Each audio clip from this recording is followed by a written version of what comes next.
Now I'm going down on the left hand side of the summit, about to reach the saddlebag. Now you can see saddlebag down there, and you can see the mountain up there.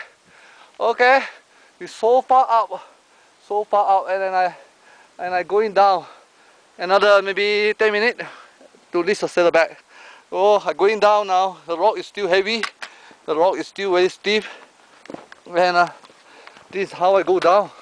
You can see the step going down rock by rock. Almost there. We are almost there. I'm almost there.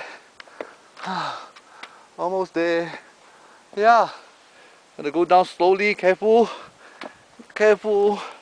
and step by step. Rock is too many rock here. And it's safer to walk on the rock than they walk on the soil. Because the soil is slippery. And when you walk on the rock you still can hold. You can hold the rock. And sometimes the stick might not be useful at this moment because you need to hold the rock and just go down.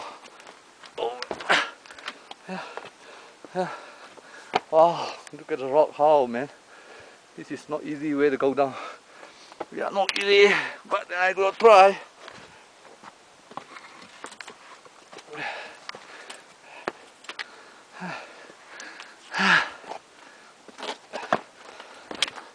It's almost there. Almost there. Another 10 minutes maybe. Okay.